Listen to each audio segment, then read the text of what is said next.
పుట్టంలో big news చూస్తూ ఉన్నాం. తెలంగాణలో టెర్రర్ టెన్షన్ నిజంగా కూడా ప్రస్తుతం దేశంలో ఎక్కడ ఏ సంఘటన జరిగినా ఆ టెర్రర్కి సంబంధించినటువంటి టెర్రరిస్టుల లింకు హైదరాబాద్కు తేలేటువంటి అనేక సంఘటనలు గతంలో మనం చూసాం. ప్రస్తుతం మళ్ళీ ఒకసారి హైదరాబాదు అలాగే నిజామాబాద్లో ఉగ్ర కదలికలకు సంబంధించి వారికి ట్రైనింగ్ ఇస్తున్నటువంటి వారిని, వారికి ఆశ్రయం కల్పిస్తున్నటువంటి వారిని, వారికి అండగా ఉంటున్నటువంటి వారిని పోలీసులు అరెస్ట్ చేసేటువంటి పరిస్థితి కనిపిస్తూ ఉంది. డైరెక్ట్గా దాదాపు తెలంగాణలో ఇప్పటికే 200 మందికి ట్రైనింగ్ ఇచ్చినట్టుగా సమాచారం అందుతూ ఉంది. అధికారికంగా ధృవీకరించాల్సి ఉంది ఈ అంశాన్ని, కానీ 200 మందికి ఇప్పటికే భారీగా ట్రైనింగ్ ఇచ్చినట్టుగా తెలుస్తూ ఉంది.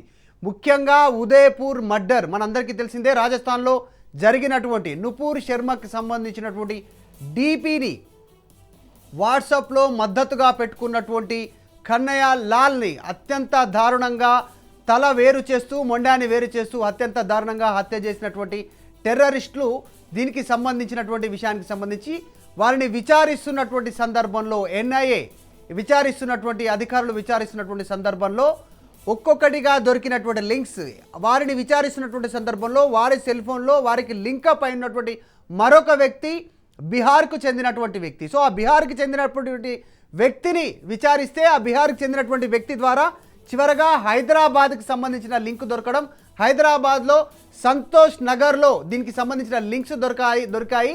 వారిని ప్రస్తుతం సంతోష్ నగర్లో సోదాలలో పోలీసులు అరెస్టు చేశారు. అరెస్టు చేసినటువంటి వారిలో మహమ్మద్ హుస్సేన్ను ఇప్పటికే ఎన్ఐఏ పోలీసులు విచారించారు కన్నయ్య కేసుకు సంబంధించి. దాంతోపాటు వివరాల్లోకి వెళ్తే జూలై 14న జైపూర్కు సంబంధించి ఎన్ఐఏ ఆఫీస్కు రావాలంటూ కూడా నోటీసులు ఇచ్చారు. అయితే వీరంతా కూడా గతంలోనే హైదరాబాద్లో, నిందితులంతా కూడా గతంలోనే హైదరాబాద్లో లింక్స్ ఉన్నాయి వీరందరికీ. మొన్న జరిగిన ఇన్సిడెంట్ కంటే ముందుగానే 2017వ సంవత్సరము 18వ సంవత్సరంలో హైదరాబాద్కు గౌస్ అలాగే వసీం కూడా ఇక్కడికి వచ్చినట్టుగా అధికారులు గుర్తించారు. ఎన్ఐఏ అధికారులు వసీం ఫోన్లో టచ్లో ఉన్నారు ఇక్కడ ఉన్నటువంటి వారితో. హైదరాబాద్కు వచ్చినటువంటి ఆధారాలను కూడా ఎన్ఐఏ అధికారులు సేకరించారు. ముఖ్యంగా వీరు ఎక్కడైతే ప్రస్తుతం నివసిస్తున్నారో ఆ నివాసించేటువంటి అధికారికంగా పోలీసులు అక్కడికి వెళ్ళడం జరిగింది. ఎంక్వైరీలో అన్ని విషయాలు తెలుసుకోవడం జరిగింది. దావత్ ఈ ఇస్లామియా కోసం హైదరాబాద్ వచ్చారు గౌస్ వసీం. అయితే ఈ దావత్ ఈ ఇస్లామియా అనేటువంటి ఏదైతే నడుపుతా ఉన్నారో ఇక్కడ నుంచి హైదరాబాద్ సంతోష్ నగర్ నుంచి, అది కరాచీకి చెందినటువంటి సంస్థ. కరాచీ అంటే పాకిస్తాన్కి సంబంధించినటువంటి సంస్థ. దానికోసం ఇక్కడ సంతోష్ నగర్ హైదరాబాద్ ద్వారా వీరు పనిచేస్తున్నట్టుగా ఎన్ఐఏ అధికారులు గుర్తించారు. దీనికి సంబంధించి నిజంగా కూడా దేశంలో ఏ చిన్న సంఘటన జరిగినా ఆ సంఘటనకు ఏదో ఒక రూపేణా హైదరాబాద్కు లింక్ ఉన్నటువంటి సంఘటనలు గతంలో అనేకం మనం చూసాం. సో మరొకసారి ఎన్ఐఏ అధికారుల విచారణలో విస్తుపోయేటువంటి నిజాలు ఒక్కొక్కటి బయటికి పడతా ఉన్నటువంటి పరిస్థితి.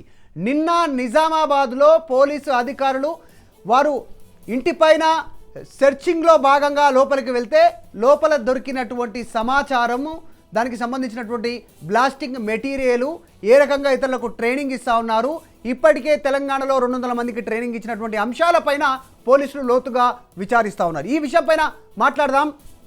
ప్రస్తుతం మనతో పాటు లైవ్లో తురగా శ్రీరామ్ గారు విశ్లేషకులు, అలాగే రెడ్డన్న గారు మాజీ ఏసీపీ పోలీసు అధికారి, అలాగే శ్రీవర్ధన్ రెడ్డి గారు బీజేపీ సీనియర్ నాయకులు మనతో పాటు లైవ్లో జాయిన్ అవుతున్నారు. అందరికీ వెల్కమ్ అండి. మీ దగ్గరకు వస్తాను. మీ దగ్గరకు వచ్చే కంటే ముందు, డిబేట్ ప్రారంభించే కంటే ముందు మా సీనియర్ కరెస్పాండెంట్ క్రైమ్కి సంబంధించి ప్రణీత హైకోర్టు ఆవరణ నుంచి లైవ్లో సిద్ధంగా ఉన్నారు. ఈ అంశానికి సంబంధించి అసలు విచారణ ఏ రకంగా కొనసాగుతూ ఉంది, లైవ్లో మరిన్ని అప్డేట్స్ తెలుసుకుందాం. ఎన్ఐఏ అధికారులు ఏ అంశాలపైన దృష్టి పెట్టారు, ఇప్పటివరకు ఎంక్వైరీ ఎంతవరకు వచ్చిందనేటువంటి విషయాలను. ఓటు ప్రణీత. మధు, ప్రస్తుతం ఈ కేసుకి సంబంధించి వాటి మూలాలన్నీ కూడా హైదరాబాద్లో ఉన్నట్టు మరొకసారి మనకి లింక్స్ బయటపడుతున్నాయి. ఇప్పటికే ఈ కేసులో అరెస్ట్ అయినటువంటి వాసిం కాద్రీ అటారీతో పాటు మహమ్మద్ గౌస్, వీళ్ళ ఇద్దరిని కూడా ఇప్పటికే ఎన్ఐఏ టీమ్స్ అదుపులోకి తీసుకున్నాయి. ఉదయ్పూర్లో కన్నయ్యను హత్య చేసిన తర్వాత వీళ్ళు సోషల్ మీడియాలో ఆ వీడియో పెట్టడం, ఆ తర్వాత కేసును ఎన్ఐఏకి బదిలీ చేయడం, ఎన్ఐఏ వీళ్ళని అరెస్ట్ చేయడం అంతవరకు బాగానే ఉంది. అయితే ప్రస్తుతం వీళ్ళని అదుపులోకి తీసుకొని విచారిస్తున్నటువంటి క్రమంలో అనేక కీలక విషయాలు బయటకు వస్తున్నాయి. ఇప్పటికే వీళ్ళ సెల్ ఫోన్స్ని పోలీసులు ఎన్ఐఏ అధికారులు స్వాధీనం చేసుకున్నారు కాబట్టి ఇలా సెల్ ఫోన్స్లో ఉన్నటువంటి డేటాను ఎన్ఐఏ పరిశీలిస్తుంది. ఈ క్రమంలోనే అందులో ఒక అక్యూజ్డ్ వాషిం కాద్రి అటారీకి సంబంధించినటువంటి సెల్ ఫోన్ను ఇప్పటికే ఎన్ఐఏ సీజ్ చేసింది. అయితే అతని ఫోన్లో ఫోటోలు పరిశీలిస్తూ ఉండగా ఒక 2 ఫోటోలు ఎన్ఐఏ అధికారులకు కనిపించాయి. 2 ఫోటోలు కూడా 2017, 2018కి సంబంధించినటువంటి ఫోటోలు. ఈ 2 ఫొటోస్ కూడా ఇక్కడ హైదరాబాద్లో ఉన్నటువంటి పహాడీ షరీఫ్లో ఉన్న ఒక మసీద్లో వాళ్ళు ప్రేయర్స్ అటెండ్ అవుతున్నటువంటి క్రమంలో వాళ్ళు తీసుకున్నటువంటి ఫోటో ఒకటి సోషల్ మీడియాలో పోస్ట్ చేశారు. సో ఆ ఫొటోస్ని ఎన్ఐఏ స్వాధీనం చేసుకుంది. అంటే 2017, 18లో ఇద్దరు కూడా ఇక్కడ హైదరాబాద్లోనే ఉన్నారు. ఆ తర్వాత ఇక్కడ హైదరాబాద్లో వీళ్ళకి ఎవరు షెల్టర్ ఇచ్చుకుంటూ వచ్చారు, వీరికి సంబంధించి ఇక్కడ హైదరాబాద్లో వీళ్ళకు ఉన్నటువంటి లింక్స్ ఏంటి అనేటువంటి దానిపైన ఎన్ఐఏ దృష్టి సారించింది. సో ఈ క్రమంలోనే నిన్న హైదరాబాద్లో సంతోష్ నగర్లో ఉన్నటువంటి ఒక వ్యక్తి మన్సూర్ అష్రఫ్కి సంబంధించినటువంటి ఇంటిపైన నిన్న ఎన్ఐఏ ఈ రైడ్స్ కొనసాగించింది. అయితే ప్రస్తుతం ఈ అటారీకి అట్లాగే ఈ మన్సూర్కి ఉన్నటువంటి లింక్ ఏంటి అనేటువంటిది కూడా ఇంకా బయటపడాల్సింది. ప్రస్తుతం మనకు అందుతున్నటువంటి సమాచారం ప్రకారం అయితే ఈ అక్యూజ్డ్ ఎవరైతే అటారీకి సంబంధించినటువంటి సెల్ ఫోన్ను ఇప్పటికే ఎన్ఐఏ సీజ్ చేసింది కాబట్టి అతని సెల్ ఫోన్ డేటా కాల్ రికార్డింగ్స్ని ఎన్ఐఏ పరిశీలిస్తుంది. ఈ క్రమంలో ఒక 2 సార్లు ప్రస్తుతం హైదరాబాద్లో ఉంటున్నటువంటి బీహార్ వాసి అయిన అన్సారీకి అష్రఫ్కి ఈ కాల్ వెళ్ళినట్టుగా కూడా ఎన్ఐఏ గుర్తించింది. సో ఈ క్రమంలో మంగళవారం రాత్రి ఎన్ఐఏ అధికారులు సంతోష్ నగర్లో ఈ రైడ్స్ కొనసాగించారు. ప్రస్తుతం అష్రఫ్ని ఈ నెల 14వ తారీఖున జైపూర్లో ఉన్నటువంటి ఎన్ఐఏ కార్యాలయానికి రావాల్సిందిగా నోటీస్ జారీ చేశారు. అయితే ప్రస్తుతం నిన్న రాత్రి అతని ఇంట్లో రైడ్స్ చేసిన తర్వాత కొంచెం మెటీరియల్ని ఎన్ఐఏ స్వాధీనం చేసుకున్నట్టుగా కూడా తెలుస్తుంది. అయితే దీనికి సంబంధించి ఎన్ఐఏ ఇంకా అఫీషియల్గా ఒక ప్రెస్ రిలీజ్ చేయనుంది ఈరోజు. అయితే ప్రస్తుతం జూలై 14వ తారీఖున జైపూర్లో ఉన్నటువంటి ఎన్ఐఏ చీఫ్ ఆఫీస్కి రావాల్సిందిగా ఇప్పటికే మన్సూర్ని కోరారు కాబట్టి ప్రస్తుతం ఈ సస్పెక్ట్స్తో ఇతడికి ఉన్నటువంటి లింక్ ఏంటి అనేటువంటిది కూడా ఎన్ఐఏ అధికారులు ఎస్టాబ్లిష్ చేయాల్సి ఉంటుంది. సో ఈ నేపథ్యంలోనే నిన్న సంతోష్ నగర్లో ఉన్నటువంటి మన్సూర్ ఇంటిపైన రైడ్స్ చేశారు. అయితే హైదరాబాద్లో ఈ మన్సూర్ ఒక సెంటర్ని నిర్వహిస్తున్నారు, తావీద్ సెంటర్. అంటే ఇస్లామిక్కి సంబంధించినటువంటి ప్రవచనాలని చేస్తూ ఉంటాడు. సో ఈ ప్రవచనాలను కేంద్రంగా తీసుకొని వాటిని హింస వైపు ప్రేరేపించే విధంగా ఏమైనా ఉన్నాయా అనేటువంటిది కూడా ఎన్ఐఏ విచారణలో బయటపడాల్సింది. సో ఈ క్రమంలోనే ఇతన్ని జూలై 14వ తారీఖున మొత్తం ఎన్ఐఏ కోరినటువంటి ఎవిడెన్స్ తీసుకొని అక్కడ జైపూర్లో ఉన్నటువంటి ఎన్ఐఏ ఆఫీస్కి రావాల్సిందిగా సూచించారు. మధు, ఓకే, ఇప్పటి వరకు ఎంతమందిని అదుపులో తీసుకున్నారు? వారికి సహకరించినటువంటి ఇంటి ఓనర్ కానీ ఇతరులను ఏమైనా గుర్తించేటువంటి అవకాశం ఉందా, లేకుంటే వారికి ఏమీ సమాచారం లేకుండానే ఇక్కడ అక్రమంగా ఇతరత్రాకు సంబంధించిన పత్రాలు ఏమైనా సాధించారా? ఆధార్ కానీ ఇతరత్రాకు సంబంధించినటువంటి వీటిపైన ఏమైనా అధికారులు దృష్టి పెట్టారా? స్థానిక పోలీసు యంత్రాంగం నుంచి వీరికి సహకారం ఎట్లా ఉంది ఎన్ఐఏకి? ఇంకా విచారణలో ఏ అంశాలపైన దృష్టి పెట్టేటువంటి అవకాశం ఉంది? ప్రస్తుతం నిన్న ఎన్ఐఏ ఇక్కడ రైడ్స్ చేసి నోటీస్ సర్వ్ చేసింది అనేంత వరకు కూడా ఇక్కడ ఉన్నటువంటి లోకల్ పోలీసులకు కూడా ఇతని మీద ఎటువంటి ఇన్ఫర్మేషన్ లేదు. అయితే ఎన్ఐఏ వచ్చి ఇక్కడ రైడ్ చేసేందుకు లోకల్ పోలీసుల హెల్ప్ అడిగినటువంటి నేపథ్యంలో లోకల్ పోలీసుల సౌజన్యంతో ఇటు ఇద్దరు వెళ్ళి మన్సూర్ ఇంటిపైన రైడ్ చేశారు. అయితే ఈ క్రమంలోనే కొంచెం మెటీరియల్ని అయితే స్వాధీనం చేసుకున్నారు. అయితే ఈ మెటీరియల్ అంతా కూడా అటు యాంటీ హిందూజంకి సంబంధించినటువంటి కొన్ని బుక్స్ వాళ్ళ ఇంట్లో దొరికినట్టుగా కూడా ఎన్ఐఏ అనఫీషియల్గా చెప్తున్నప్పటికీ ఇంకా అఫీషియల్గా మాత్రం ఎక్కడ దీన్ని ధృవీకరించలేదు. ఈరోజు సాయంత్రానికి ఎన్ఐఏ ఒక ప్రెస్ రిలీజ్ ఇచ్చేటువంటి ఆస్కారం అయితే కనిపిస్తుంది. ఎందుకంటే మొత్తం గతంలో ఇప్పుడే బయటపడినటువంటి అంశాలు చూస్తే వీళ్ళ ఇద్దరు కూడా వసీం కావచ్చు, అటు మహమ్మద్ గౌస్ కావచ్చు, వీళ్ళిద్దరు కూడా 2017-18లో హైదరాబాద్కి వచ్చి ఇక్కడనే 2 years పాటు కూడా వీళ్ళు ఇక్కడ ఉన్నారంటే కనుక ఖచ్చితంగా వీరికి ఇప్పుడు ఎన్ఐఏ రైడ్ చేసినటువంటి మన్సూర్కి ఏదో ఒక లింక్ ఉంటుంది. సో ప్రస్తుతం ఆ లింక్ ఏంటి అనేటువంటిది కూడా ఎన్ఐఏ దాన్ని బయటికి తీస్తుంది. ఇప్పటికే ఈ ఇద్దరు కూడా కేవలం వీళ్ళు ముస్లిం కమ్యూనిటీ ముసుగులో వీళ్ళు కరాచీకి సంబంధించినటువంటి దావతే ఇస్లామియాకి సంబంధించినటువంటి సంస్థకు వీళ్ళు అండర్ గ్రౌండ్గా పనిచేస్తున్నట్టుగా కూడా ఇప్పటికే ఎన్ఐఏ దర్యాప్తులో ఇది బయటపడింది. కాబట్టి దానికి సంబంధించి ఇంకా వీళ్ళ నెట్వర్క్ ఏ రేంజ్లో ఉంది, హైదరాబాద్లో వీళ్ళ నెట్వర్క్ ఏ రేంజ్లో విస్తరిస్తున్నారు, మొత్తం ఇండియా వైజ్గా కూడా వీళ్ళు చేయాలనుకున్నటువంటి ప్లాన్స్ ఏంటి అనేటువంటిది కూడా ఇంకా బయటపడాల్సింది. మధు. ఓకే రైట్ ప్రణీత, మరిన్ని అప్డేట్స్ కోసం వస్తాం, లైవ్లోనే ఉండండి. ఇప్పుడు ప్రస్తుతం త్వరగా శ్రీరామ్ గారు, విశ్లేషకులు శ్రీవర్ధన్ రెడ్డి గారు బీజేపీ నుంచి మనతో పాటు లైవ్లో జాయిన్ అవుతున్నారు. అలాగే సర్వేశ్వర్ రెడ్డి గారు మాజీ పోలీసు అధికారి కూడా మనతో పాటు లైవ్లో జాయిన్ అవుతున్నారు. అందరికీ వెల్కమ్ అండి. మొదటగా శ్రీరామ్ గారు, త్వరగా శ్రీరామ్ గారు, మీరేం చెప్తారు వరుస సంఘటనలకు సంబంధించి? ఇప్పుడేం కొత్త కాదు, గతంలో అనేక సంఘటనలు హైదరాబాద్కు లింకే.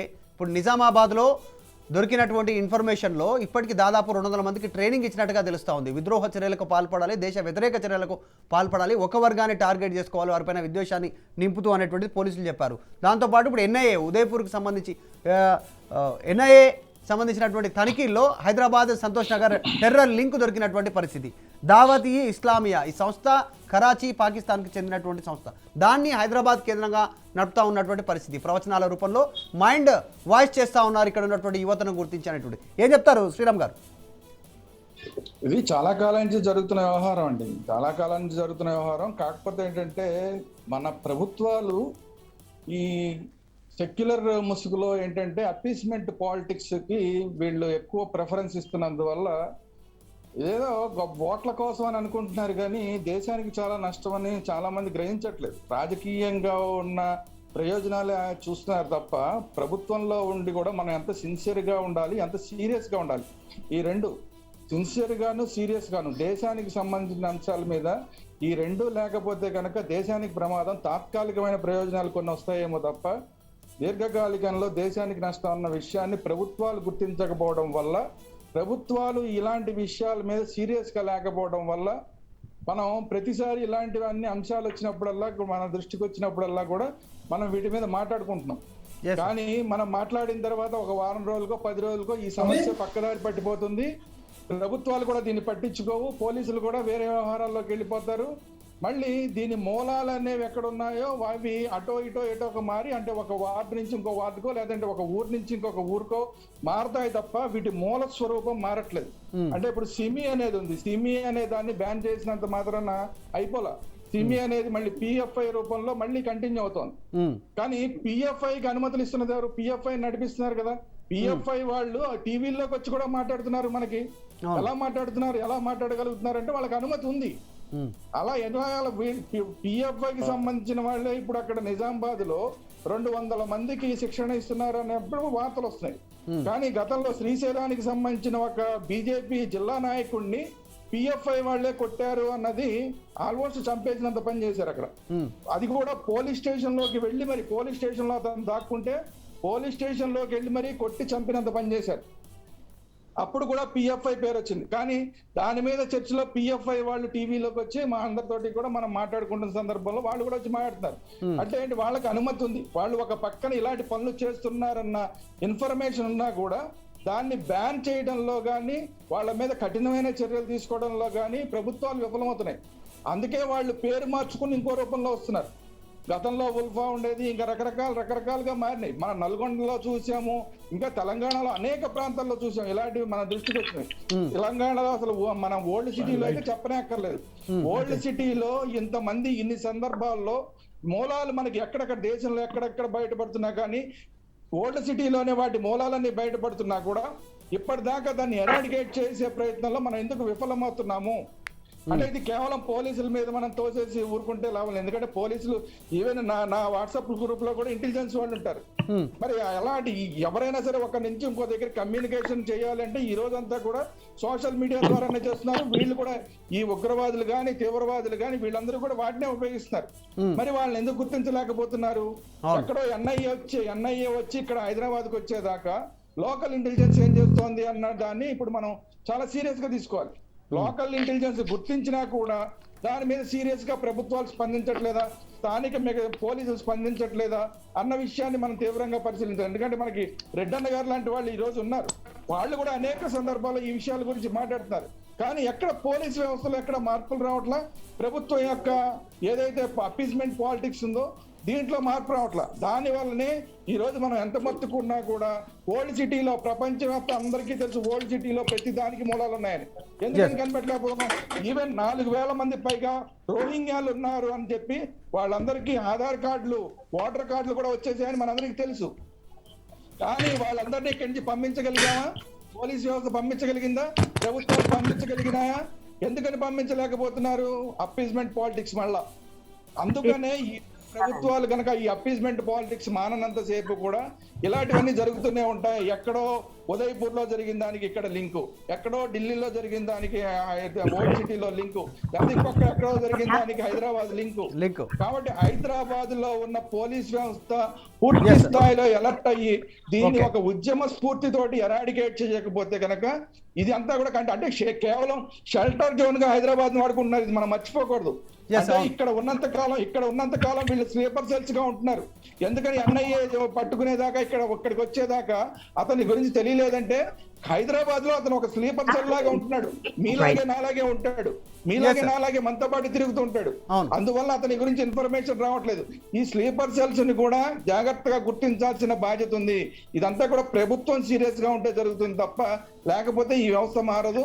మన ఎగ్జాక్ట్లీ. ప్రస్తుతం సర్వేశ్వర రెడ్డి గారు మాజీ పోలీసు అధికారి కూడా మనతో పాటు జాయిన్ అయ్యారు. అలాగే కరుణాసాగర్ గారు హైకోర్టు న్యాయవాది కూడా మనతో పాటు లైవ్లో జాయిన్. ఇద్దరు కూడా వెల్కమ్ అండి. మీ దగ్గరకు వచ్చే ముందు సర్వేశ్వర రెడ్డి గారు, సార్ మీరేం చెప్తారు? మీరు పోలీస్ అధికారిగా పనిచేశారు.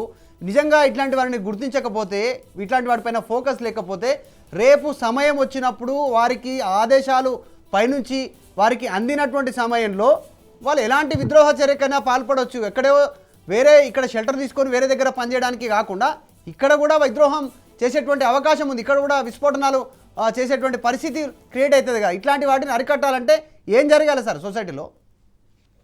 ఇప్పుడు మెయిన్ ఇది cross border terrorism, sponsored cross border terrorism. Pakistan ఎప్పుడు భారతదేశాన్ని అస్థిరపరచాలనే ఉద్దేశంతోనే ఇటువంటి కుట్రలు పంపుతారు. రకరకాల ఉగ్రవాద ఆర్గనైజేషన్స్ ఉన్నాయి, లష్కర్ తోయిబా అని, జైషే మహమ్మద్ అని, ఇంకా రకరకాలు ఉన్నాయి. ఇప్పుడు బ్యాన్ ఇంపోజ్ చేసినాక ఇమ్మీడియట్గా రూపాంతరం చేస్తుంటాయి, వేరే పేరుతోనే వస్తుంటాయి. ఉదయపూర్ ఇన్సిడెంట్ తర్వాత దాని మూలాలు హైదరాబాద్లో ఉన్నాయని ఇప్పుడు సెర్చ్ జరుగుతున్నాయి కథగా. ఇప్పుడు ఢిల్లీలో మహారాష్ట్రలో జరిగిన కూడా హైదరాబాద్కి వెళ్ళి మన పోలీస్ పట్టుకున్న సందర్భాలు కూడా ఎన్నో ఉన్నాయి. ఇంటెలిజెన్స్ పేరు అనేది కాదు, ఇక్కడ స్పెసిఫైడ్ ఆర్గనైజేషన్ అనేది ఎన్ఐఏ, ఉగ్రవాదము ఏర్పరచడానికి ఏర్పరిచినటువంటి ఆర్గనైజేషన్. అది సెంట్రల్ గవర్నమెంట్ కంట్రోల్ ఒక డైరెక్టివ్. వాళ్ళు ఇటువంటి ఈ సోషల్ మీడియా కానీ లేకుంటే వాట్సాప్ గ్రూప్ కానీ ఇంటర్సెప్ట్ చేసి ఆ ఇన్ఫర్మేషన్ లాక్కుంటూ నేరస్తులు పట్టుకోవడానికి ఎన్నో వలలు ప్రతిసారి కూడా స్వాతంత్ర దిన సందర్భంలో ఆడబట్టిన అంటుంటాం. మళ్ళీ ఇంటెలిజెన్స్ యాక్టివ్ ఉండడం మూలంగానే ఎన్ఐఏ ఇన్ఫర్మేషన్ అవడం మూలంగా ఒకసారి జరుగుతాయి. సమ్ టైమ్ స్టేట్ ఇంటెలిజెన్స్ కూడా నేషనల్ ఇన్ఫర్మేషన్ రోల్ ఉన్నాయి. ఇదే ఉగ్రవాదం అనేది బహుముఖం అండి. ఉగ్రవాదం ఒక రోజులో, గంటలో, ఒక రోజులో, ఒక సంవత్సరం ఎరాడికేట్ చేయలేము. యాజ్ లాంగ్ యాజ్ పాకిస్తాన్ ఈ ఉగ్రవాద చర్యలకు పురికొల్పడం మానుకున్నంత వరకు ఈ ఉగ్రవాదం అట్లే కొనసాగుతుంటది. ఇట్లే ఎరాడికేట్ అరెస్ట్ చేస్తున్నారు, రిమాండ్ చేస్తున్నారు, జైలు పోతుంటూ వస్తుంటారు. టోటల్ ఎరాడికేషన్ అనేది హైలీ ఇంపాసిబుల్.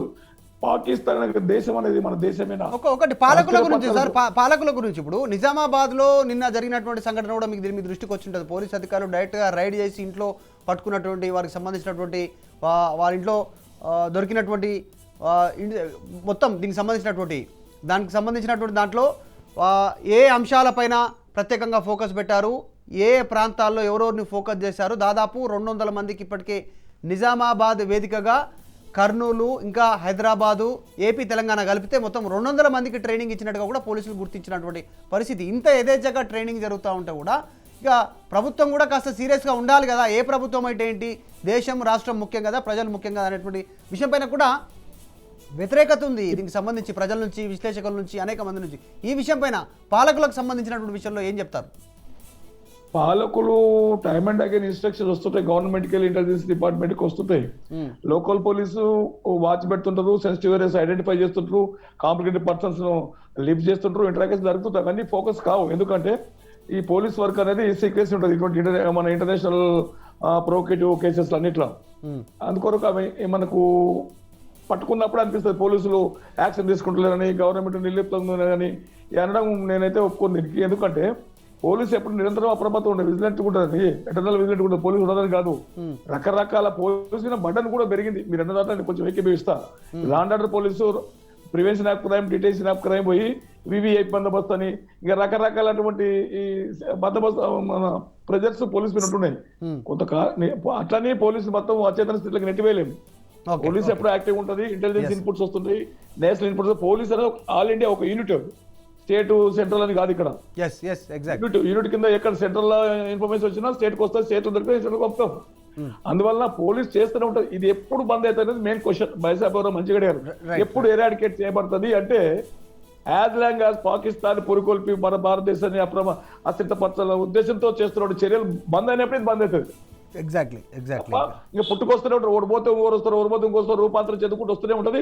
పట్టుకుంటున్నప్పుడు జైల్లోకి పోతుంది. కాకపోతే అంటే ఆ ప్యూనిటివ్ యాక్షన్స్ చాలా సీరియస్ ఉండాలి, ఉన్నాయి కానీ ఇంకా సీరియస్ ఉన్నారు. ఇటువంటి వాళ్ళు దొరికినప్పుడు ప్యూనిటివ్ యాక్షన్ అంటే పనిష్మెంట్స్ చాలా సీరియస్ ఉండాలి. అటువంటి దానికి గవర్నమెంట్స్ యాక్ట్స్ ఉంటే అమెండ్ చేయాలి. అమెండ్ చేసినప్పుడు ఇది పాసిబుల్ అవుతుంది. బెయిల్ రాకుండా కూడా చూసుకోవాలి. రైట్. నిజంగా కరుణాసాగర్ గారు ఉన్నారు, హైకోర్టు న్యాయవాది. కరుణాసాగర్ గారు మీరేం చెప్తారు? జరుగుతున్నటువంటి లింక్స్ ఇప్పుడేం కొత్త కాదు, మనం ఎన్నో సందర్భాల్లో మాట్లాడుకున్నాం. సంవత్సరాలుగా గత 20-30 సంవత్సరాల నుంచి మాట్లాడుకుంటున్నాం. దేశంలో ఏ చిన్న ఏ మూలన ఏం జరిగినా లింక్ కంపల్సరీ ఉంటుంది. దానికి సంబంధించి ఇక్కడ ఆశ్రయం పొందడమో, వారికి ఇక్కడ ట్రైనింగ్ కావడమో, ఇక్కడ నుంచి వారికి ఏదో రకంగా సహాయం అందడమో ఈ రకంగా దొరుకుతూ ఉంది. అంతకుముందు జరిగిన సంఘటనలో బాంబ్ బ్లాస్ట్లో సిమ్ములన్నీ ఇక్కడ నుంచి తీసుకోవడము, ఆధార్ కార్డు ఇక్కడ వాళ్ళకి దొరకడము, ఇట్లాంటివి అన్నీ దొరికినాయి వారికి. అందుకు సంబంధించి ఏం చెప్తారు కరుణాసాగర్ గారు? హైదరాబాద్ను దేశంలో ఎక్కడ జరిగినా ఉగ్ర చర్యలు జరిగినా, బాంబ్ బ్లాస్ట్ జరిగినా హైదరాబాద్లోనే మూలాలు ఎందుకున్నాయి అని మీరు అడుగుతున్నారు. డెఫినెట్లీ ఇక్కడ ఉన్నటువంటి పొలిటికల్ పార్టీస్ కేవలం అపీజ్మెంట్ పాలిటిక్స్, ఒక మతాన్ని కేవలం ఒక మతానికి సంబంధించిన ఓట్లను వాళ్ళు తీసుకోవడానికి ఇక్కడ ఉన్నటువంటి ఎంఐఎం పార్టీతో పొత్తులు పెట్టుకో, ఇంతకుముందున్న కాంగ్రెస్ కానీ ఇప్పుడున్న టీఆర్ఎస్ కానీ పొత్తు పెట్టుకొని వాళ్ళ ఇష్టారాజ్యంగా వాళ్ళు నడిపించింది నడపడం. అంతెందుకండి, కేవలం ఎంఐఎం ప్రోద్బలంతో ఏసీపీ ఐపీఎస్ కృష్ణప్రసాద్ గారిని కాల్చి చంపినటువంటి ఉగ్రవాదిని వాళ్ళు పెరోల్ మీద విడుదల చేయడం జరిగింది. దాని తర్వాత ఆయన మళ్ళీ ఒక ఆర్మ్స్ డీల్ చేస్తూ అరెస్ట్ కావడం జరిగింది. ఈ రకంగా కేవలం ఒక పార్టీని సంతృష్టపరచడానికి, ఒక మతాన్ని సంతృష్టపరచడానికి దేశ భద్రతను కూడా పణంగా పెట్టే స్థాయికి దిగజారినటువంటి పాలిటిక్స్ చేస్తూ ఉన్నారు. ఒకటి. రెండవది, నినాకమున్న ఉదయ్పూర్లో ఏ రకంగానైతే కన్నయ్యలాన్ని ఊచకోత కూశారు తాలిబాన్ స్టైల్లో, ఆ సందర్భంలో కేరళ ఉన్నటువంటి కేరళ గవర్నర్ గారు ఒక వ్యాఖ్య చేశారు. ఈ భారతదేశంలో ఉన్నటువంటి మదర్సాలను మత ఛాందసవాదంతో పాటు ఉగ్రవాదాన్ని నేర్పుతున్నారు. వాళ్ళు కేవలం మతం పేరు మీద వ్యక్తిని చంపడానికి, నరకడానికి దేనికైనా వెనకాడకుండా వాళ్ళ మానసిక స్థితిని తయారు చేస్తున్నారని చెప్పేసి కూడా వాళ్ళు కామెంట్ చేయండి. పోలీస్ వారు కానీ ప్రభుత్వాలు కానీ ఎవరైనా వాళ్ళకు నిజంగా చిత్తశుద్ధి ఉంటాయి. మనం రీసెంట్గా పేపర్లో చూసాం, మహేష్ బాబు గారు రాచకొండ లిమిట్స్లో అంటే బాలాపూర్ వెనక 4,000 మంది రోహింగ్యాలు ఉన్నారు. వాళ్ళకి అసలు ఎక్కడి నుంచి వచ్చారు, ఎట్లా వచ్చారు? ఇన్ని 4,000 మంది బంగ్లాదేశ్ మీదుగా బంగ్లాదేశ్ మీదుగా వెస్ట్ బెంగాల్ నుంచి బార్డర్ క్రాస్ చేసి ఇండియాలోకి వచ్చి హైదరాబాద్లో షెల్టర్ తీసుకోవడానికి కారణమైంది. కేవలం ఢిల్లీ లాంటి రాష్ట్రాల్లో షెల్టర్ తీసుకోవడానికి కారణమైంది. ఎందుకంటే ఇక్కడ వాళ్ళని పెంచి పోషించి వాళ్ళకు సెక్యూరిటీ ఇచ్చేటువంటి పొలిటికల్ పార్టీస్ ఉన్నాయి కాబట్టి. అక్కడ ఉదయపూర్లో మదర్ జరిగిన తర్వాత ఆ వ్యక్తి ఇక్కడికి ఎందుకు వచ్చాడంటే షెల్టర్ కోసం. ఇక్కడైతే పొలిటికల్ పార్టీ ఉంటుంది. అరెస్ట్ చేసినటువంటి ఎన్ఐఏ అరెస్ట్ చేసిన ఉగ్రవాదులకు మేము న్యాయ సహాయం అందిస్తామని పబ్లిక్ స్పీచ్లు ఇచ్చేటువంటి నాయకులు ఉన్నారు. ఆ పబ్లిక్ స్పీచ్ ఇచ్చిన తర్వాత వాళ్ళ మొరల్ బూస్ట్ అవుతుందని చెప్పేసి వాటి మీద కేసులు పెడితే రిజిస్టర్ చేయలేటువంటి వ్యవస్థలు ఉన్నాయి. వాటిని పర్సూ చేసేటువంటి పొలిటికల్ పార్టీలు ఉన్నాయి కాబట్టి అట్లనే జరుగుతాయి.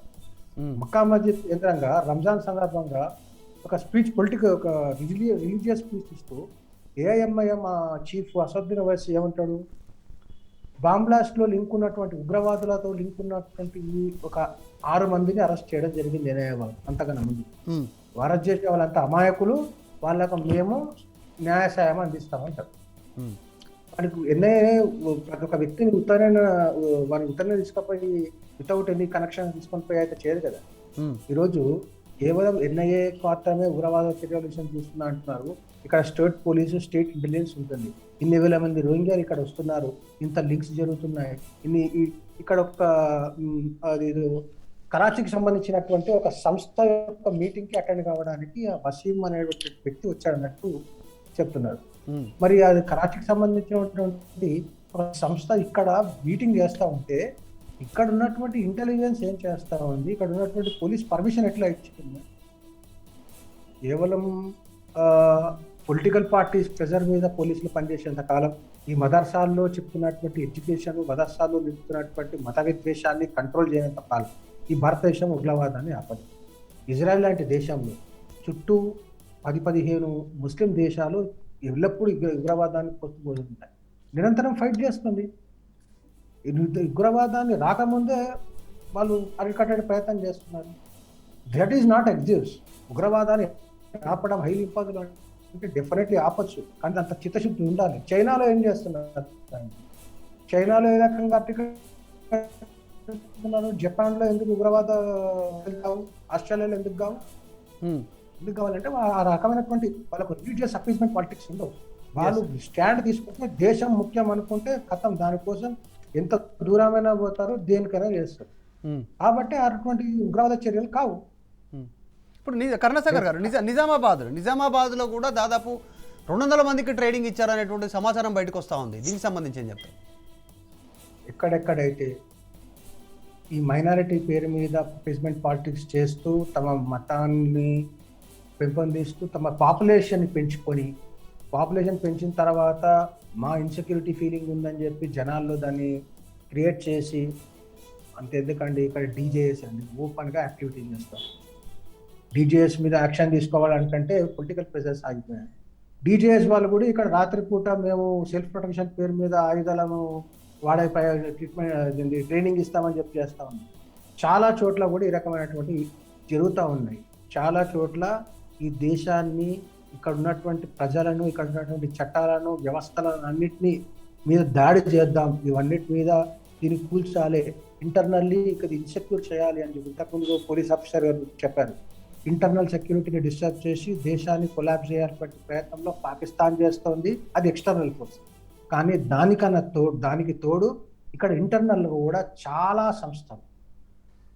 సంస్థలు ఇక్కడ వాళ్ళకు వచ్చే ఫండింగ్ ద్వారా ఇక్కడ ట్రైనింగ్స్ ఇస్తున్నారు, టీచింగ్స్ ఇస్తున్నారు, వాళ్ళకు లాజిస్టిక్ సపోర్ట్ ఇస్తున్నారు, అన్ని రకాలైనటువంటి సపోర్ట్ ఇస్తున్నారు. అంత సపోర్ట్ లేకపోతే ఉదయపూర్లో ఊచకోత కోసే వీడియోని పబ్లిష్ చేసి సోషల్ మీడియాలో మేము చంపినాము, మేము ఇందుకోసం చంపినామని చెప్పి చెప్పేంత ధైర్యం ఎక్కడి నుంచి వస్తుంది అంటే వాళ్ళని కాపాడేటువంటి సంస్థలు, వ్యవస్థలు ఉన్నాయి. కాబట్టి ఈరోజు బంగ్లాదేశీ రెఫ్యూజీస్ను ఢిల్లీలో ఒక కాలనీలో ఉండి ఆ కాలనీలో వాళ్ళు ఇల్లీగల్ కన్స్ట్రక్షన్ చేసినట్టు వాటిని కూల్చేస్తుంటే గవర్నమెంట్ బంగ్లాదేశీ రెఫ్యూజీస్ కోసం ఏర్పడినటువంటి ఒక సంస్థ పోయి సుప్రీంకోర్టులో పిటిషన్ వేస్తుంది. వాళ్ళకు అంత సోర్సెస్ ఇంత ధైర్యం ఎక్కడి నుంచి వచ్చింది? ఎందుకంటే ఇక్కడ ఉన్నటువంటి కొన్ని పొలిటికల్ పార్టీస్ అపీస్మెంట్ పాలిటిక్స్ పేరు మీద వాళ్ళని బుజ్జగిస్తూ వాళ్ళు చేసిన ప్రతి చర్యను కూడా సపోర్ట్ చేస్తూ, అది దేశ వ్యతిరేక చర్య అయినా సరే సపోర్ట్ చేసే ప్రయత్నం చేయడం వల్లనే వాళ్ళకి రకమైన ధైర్యము, మానసిక స్థైర్యము, ధైర్యం లభిస్తూ ఉన్నాయి. కేవలం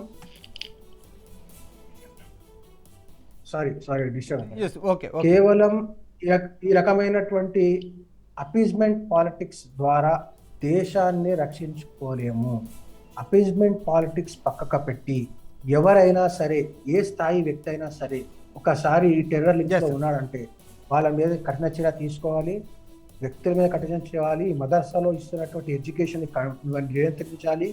ఈ రకమైనటువంటి సంస్థలు ఏవైతే ఉన్నాయో, PFI ఉంది, popular front of India, direct గా వాళ్ళు మేము డిఫై చేస్తాం ఇక్కడ కాన్స్టిట్యూషన్, ఇక్కడ చట్టాలు మాకు వర్తించవు, మాకు షరియా కావాలి అని చెప్పి వాళ్ళు ఎన్నో టెర్రరిస్ట్ లో, ఎన్నో హత్యలలో వాళ్ళు డైరెక్ట్ ఎక్కున్నాయి. ఈ రోజు వరకు PFIని నిషేధించాలని చెప్పి స్టేట్ గవర్నమెంట్ ఎక్కడ యాక్షన్ తీసుకోలేదు. PFI యాక్టివిటీస్ హైదరాబాద్ లో కూడా ఉన్నాయి. ఇక్కడ ఉన్నటువంటి ఇంటెలిజెన్స్ మనకు తెలియదా? DJS, PFI ఇవన్నీ కూడా యాక్టివేట్ చేస్తున్నాయి. సిమిని బ్యాన్ చేస్తే ఇంకో సంస్థ పేరు మీద ఇంకోటి చేస్తున్నారు. ఎస్, వ్యక్తులు ఎవరైనా సరే సంస్థల మీద బ్యాన్ చేయడం కదండి, సంస్థలను సపోర్ట్ చేసే వ్యక్తుల మీద చర్యలు తీసుకోండి. అన్ని క్లోజ్ ఎందుకు కావు? అదే వ్యక్తి సిమి పెడతాడు, సిమి మీద బ్యాన్ అయితే అదే వ్యక్తి వచ్చి ఇంకోటి పెడతాడు, పిఎఫ్ఐ అని పెడతాడు. వ్యక్తుల మీద, వ్యక్తులకు సపోర్ట్ చేసేటువంటి సంస్థల మీద వాళ్ళ ఇన్కమ్ కోసం, వాళ్ళ సప్లై లైన్స్ ని కట్ చేయండి. డెఫినెట్ గా ఎందుకు రాదు? అపీస్మెంట్ పాలిటిక్స్ ని పక్కకు పెట్టి పోలీసింగ్ పాలిటిక్స్ చేస్తే పోలీసులకు పొలిటికల్ ప్రెషర్ ఉంటుంది. స్టేట్ పాలసీని ఇంప్లిమెంట్ చేయడమే పోలీస్ పని. పోలీసులు ఇంప్లిమెంటేషన్ లో చాలాసార్లు పొలిటికల్ ప్రెషర్లో చాలా విషయాలు కూడా బయటకు చెప్పలేని విషయాలు ఉంటాయి, చాలా చేస్తూ ఉంటారు. కానీ డెఫినెట్ గా చెప్తున్నాను, ఎప్పటి వరకు అయితే అపీస్మెంట్ పాలిటిక్స్ ఆపేస్తారో, ఎప్పుడైతే మదర్సాల్లో చేస్తున్నటువంటి ఈ రిలీజియస్ హేట్రెడ్ ఎడ్యుకేషన్ ని కంట్రోల్ చేయకపోతే ఈ మత ఛాందసవాదం పేరు మీద చేస్తున్నటువంటి ఉగ్రవాదాన్ని అరికట్టాలి. ఎస్ సార్, నిజంగా కూడా కరుణాసాగర్ గారు అట్లాంటి చర్య తీసుకోవాలి ఇప్పుడున్నటువంటి పాలకులు. ప్రస్తుతం శ్రీవర్ధన్ గారు ఉన్నారు మనతో మాట్లాడడానికి. శ్రీవర్ధన్ గారు, మీరేం చెప్తారు? వరుస సంఘటనలకు సంబంధించినటువంటి విషయంలో కావచ్చు, దావతే ఇస్లామీ అనేటువంటిది పాకిస్తాన్ కరాచీకి చెందినటువంటి ఆర్గనైజేషన్ ఇక్కడ నుంచి రన్ చేస్తూ ఉన్నటువంటి సందర్భం. ఈరోజు అంటే దేశంలో ఏ సంఘటనలు జరిగినా కూడా ఉగ్రవాద సంఘటనల విషయంలో వాస్తవంగా హైదరాబాద్కు లింక్ ఉన్నటువంటి అనేక ఉగ్ర సంస్థల దాడుల్లో జరిగిన సందర్భాలు మనం చూసాం. మరి ఉదయపూర్లో ఏదైతే కన్నయ్య హత్య జరిగిందో నిజం కూడా అది చాలా దారుణం, కిరాతకమైనటువంటి హత్య. ఈ సభ్య సమాజం అంతా కూడా ఖండిస్తున్నటువంటి అంశం. కానీ మరి ఇక్కడ హైదరాబాద్లో ఉన్నటువంటి ఇక్కడ ఉన్న పోలీస్ వ్యవస్థ కావచ్చు, మరి ఇక్కడ ఉన్నటువంటి ఇంటెలిజెన్స్ వ్యవస్థ కావచ్చు, ఇన్సిడెంట్లు జరిగినప్పుడే ఉలికిపడడం అనేది కాకుండా ఇక్కడ జరుగుతున్న యాక్టివిటీ, ముఖ్యంగా ఇక్కడ అనేక సందర్భాలు మనం చూసినప్పుడు ఇక్కడ ఎంఐఎం పార్టీ ఏదైతే ఈరోజు ఒక నేరుగా మతతత్వ రాజకీయాలు చేస్తున్నటువంటి పరిస్థితి, ఇక్కడ వాళ్లకు నేరుగా అండగా ఉండేటువంటి పరిస్థితి మీరు గతంలో కూడా చూశారు. ఎవరైతే ఈ యొక్క పోలీసు హత్య చేసినట్టు వాళ్ళను తీసుకొని వెళ్తున్న సందర్భంలో జరిగిన ఎన్కౌంటర్లో ఎవరైతే దేశద్రోహులుగా ఉన్నటువంటి వాళ్ళు చనిపోయినప్పుడు వీళ్ళందరూ కూడా ఆ శవయాత్రలో పోయి పాల్గొంటున్నారు. కాంగ్రెస్ సంబంధించినటువంటి నేతలు, ఎంఐఎం నేతలు. ఇది సమాజంలో ఏ విధమైనటువంటి మరి అంటే వీళ్ళు ఇస్తున్నారు అనేది ఇక్కడ అర్థం కానటువంటి అంశం. ముఖ్యంగా అఫీజ్మెంట్ పాలసీస్ అయితే జరుగుతున్నాయో మరి ఈ యొక్క పాలసీలను ప్రభుత్వం మరి మార్చుకోవాల్సిన అవసరం ఉంది. ఉగ్రవాదం అంటే మనందరూ తెలుసు, అది మరి మతానికి సంబంధం లేదు, లేకపోతే ప్రాంతానికి సంబంధం లేదని చెప్పేసి చెప్తా ఉన్నా, మరి దేశంలో జరుగుతున్న అనేక సంఘటనలకు కారణాలు ఎక్కడ జరుగుతుంది? ఒకే మతంలో ఉన్నటువంటి వ్యక్తులే ఎందుకు ఈ యొక్క యాక్టివిటీలో పాల్గొంటున్నారు అనేది ఇలా చాలా పెద్ద క్వశ్చన్, చాలా సమాజంలో చాలా అలజడి జరుగుతున్నటువంటి అంశం. మరి నిన్న నిజామాబాద్లో కూడా ఏదైతే పిఎఫ్ఐ యాక్టివిటీ జరుగుతూ ఉందో నిజంగా కూడా మరి ఏ సంస్థ చేసినా ఈరోజు దాన్ని బ్యాక్ కోణంలో ఒకవైపు మదరాసాలలో నేరుగానే దేశ వ్యతిరేకమైనటువంటి ఈ యొక్క అంశాలను నూరుపోస్తున్నారు అని చెప్పేసి అనేక అంశాల్లో మనకు వచ్చినట్టు రిపోర్ట్ మనం చూసాం. అంటే అక్కడ నేరుగా విషం జిమ్ముతా ఉంటూ మరి హిందువులపై అనేక రకాలుగా, దేశంపై అనేక రకాలైనటువంటి ఒక విషం ప్రచారాన్ని అక్కడ తయారు చేస్తున్నారు అని తెలిసినా కూడా ఆ యొక్క మద్రసాలను ఈరోజు ఏ ప్రభుత్వాలు కంట్రోల్ చేయలేకపోతున్నాయి. కంట్రోల్ చేయకపోగా అక్కడ ఉన్నటువంటి మద్రసాల టీచర్లకు ఈరోజు ప్రభుత్వాలు జీతాలు ఇస్తున్న పరిస్థితి. మరి వీటన్నిటిని మనం ఒకసారి ఆలోచన చేసుకున్నప్పుడు మరి హైదరాబాద్ ఇలా విశ్వనగరం కావాలని అనుకుంటున్నాం. ఇది విశ్వనగరం అనేటటువంటి హైదరాబాద్ లో మరి ఏ అంశానికి వచ్చినా ఇక్కడ లింక్ ఉంటుంది. నేపాల్లో ఏదైనా ఇన్సిడెంట్ జరిగిన ఇక్కడే ఉంటుంది, ముంబైలో జరిగిన ఇన్సిడెంట్ ఇక్కడే ఉంటుంది, లేకపోతే ఢిల్లీలో జరిగిన ఉంటుంది. మరి దీనికి ప్రభుత్వాలు ఏదో ఈ ఒక్క ఇన్సిడెంట్ జరిగిందని కాదు, ఒక లాంగ్ విజన్ తోటి మరి ఈరోజు సెర్చ్, ఇంత ముందుకు ఈ ఇళ్లను సెర్చ్ చేసేవాళ్ళు, ఇలా సెర్చ్లు చేసే పరిస్థితులు లేవు. ఓల్డ్ సిటీలోకి పోతే పోలీసుల మీదనే ఎదురుదాడులు జరుగుతున్నటువంటి పరిస్థితులు ఉన్నాయి. మీరు చూశారమన్నా, అంటే ఒక అధికారి పోతే కరెంటు బిల్లును కూడా కట్టండి అని చెప్పనికపోతే కూడా అధికారిని కొట్టిన పరిస్థితులు ఉన్నాయి. ఇలా వాళ్ళు లా అండ్ ఆర్డర్ కంట్రోల్ ఇలా ఎంఐఎం వాళ్ళు క్లియర్ గా చెప్పారు, కేసీఆర్ గారు పాత బస్తీలోకి రావాలంటే కూడా మా యొక్క పర్మిషన్లు తీసుకొని రావాలి అని చెప్పి మాట్లాడారు. మరి ఇంత ఓపెన్ స్టేట్మెంట్ ఉన్నప్పుడు, ఇన్ని ఉగ్రవాద లింకులు ఉంటున్నప్పుడు రాష్ట్ర ప్రభుత్వం ఏం చేస్తా ఉంది? మరి దీన్ని ఒక దీర్ఘకాల ప్రణాళికంగా చేయాల్సింది ఉంది కదా. ఇలా హైదరాబాద్ మనం విశ్వనగరం అని అనుకుంటున్నాం. ఇక విశ్వనగరానికి అనుకున్నప్పుడు అనేక రకాలైనటువంటి దేశంలో ఉన్నటువంటి మరి అన్ని రకాలైనటువంటి ప్రజలందరూ ఇక్కడ జీవన స్థితి కనిపిస్తా ఉంది. ఈ కాస్మోటిక్స్ పాలిటిక్స్ లో అంటే ప్రజల్లో ఇక్కడ ఉన్న వాళ్ళు ఎవరు ఏంది అనేది అంటే మరి దాన్ని తెలియాలి, దాన్ని ఒక సమగ్రమైన ఒక భద్రత రావాలి అని అనుకున్నప్పుడు ఇక్కడ ఉన్న పోలీసు యంత్రాంగం కూడా చాలా జాగ్రత్తగా ఉండాలి. అయితే దీనిలో పోలీసు వాళ్ళు ఉన్నా కూడా ఇక్కడ ప్రభుత్వ నిర్ణయాలు అనేది చాలా ఇంపార్టెంట్. ఇలా పోలీసు మేము మొత్తం హైదరాబాదు కమాండెంట్ గా దేశంలో లేని ఒక ఆధునీకరణమైనటువంటి వ్యవస్థను మేము ఇక్కడ చేసుకున్నామని చెప్పేసి పోలీస్ డిపార్ట్మెంట్ చెప్తా ఉన్నారు. ఇవాళ హైదరాబాద్ తెలంగాణలో ఉన్న పోలీస్ యంత్రాంగం ఏంటంటే ఇలా అధికార పార్టీ యొక్క వ్యవహారాలను చూసుకోవడం కోసమే వాళ్ళకు సమయం సరిపోతా ఉంది. వాళ్ళ యొక్క నాయకుల పర్యటనలు జరుగుతున్నప్పుడు అక్కడ ఎవరు అడ్డుపడతారు, ఎవరు ప్రజలు తిరుగుపడతారు, ఏవైనా క్వశ్చన్లు చేస్తారేమో అని చెప్పేసి అక్కడ ఉన్న నాయకులను వాళ్ళు వచ్చే ముందు అరెస్టులు చేయడం కోసం, లేకపోతే వాళ్ళ యొక్క పార్టీ యాక్టివిటీ కోసమే ఈ యొక్క పోలీస్ యంత్రాంగాన్ని మొత్తం ఉపయోగించుకున్నటువంటి సందర్భం తెలంగాణలో కనిపిస్తుంది. అందుకోసం మనం ఈ 8 సంవత్సరాల దేశంలో జరిగినటువంటి అనేక సంఘటనలు కూడా ఇక్కడ లింక్ ఉన్నాయి కాబట్టి మరి దీన్ని మనం ఆలోచన చేయాల్సిన అవసరం ఉంది. రెండోది, ఈ యొక్క పిఎఫ్ఐ అనేది ఏదైతే ఉందో, పీపుల్ ఫ్రంట్ ఆఫ్ ఇండియా అనేది ఇలా కర్నూలులో అనేక ప్రాంతాల్లో వాళ్ళ యొక్క యాక్టివిటీస్ జరుగుతూ ఉంది. కేరళ బేస్డ్ గా ఇలా మొత్తం యువకులను అందరినీ కూడా గాలం వేస్తూ మరి వాళ్ళకు ఒక శిక్షణ పేరుతోటి మరి వాళ్ళను ఉగ్రవాదం వైపు ఏది తీసుకుపోతున్న సందర్భం ఉందో దీన్ని మనం ఆలోచించాల్సిన అవసరం ఉంది. అందుకోసం ప్రభుత్వం ముఖ్యంగా ఏది జరుగుతూ ఉందో మరి యొక్క ముస్లిం సంస్థలు పెద్దలు కూడా ఖండిస్తూ ఉన్నారు. కానీ ఖండించడమే కాదు, దానికి వాళ్ళు కూడా దీనికి సంబంధించినటువంటి జరగకుండా ఉండేటువంటి విషయాలను కూడా ఇలా సమాజంలో చెప్పాల్సిన అవసరం ఉంది. ఇప్పుడు ఇంటి పక్కోళ్ళే కన్నయ్యని చంపినా దగ్గరోడు చంపుతున్నారు, ఇంకోరు చంపిన దగ్గరోళ్ళ ఒక భయంకరమైనటువంటి వాతావరణం ఇలా సమాజంలో నెలకొన్నటువంటి పరిస్థితి ఉంది. కాబట్టి మరి దీన్ని ప్రభుత్వాలు ఒక ఓటు బ్యాంక్ రాజకీయాలు కాకుండా ప్రభుత్వాలు దీన్ని ఒక శాంతి భద్రతలు విషయంగా, దేశ భద్రతకు సంబంధించిన అంశంగా పరిగణనలోకి తీసుకొని మరి పనిచేయాల్సిన అవసరం ఉంది. రైట్.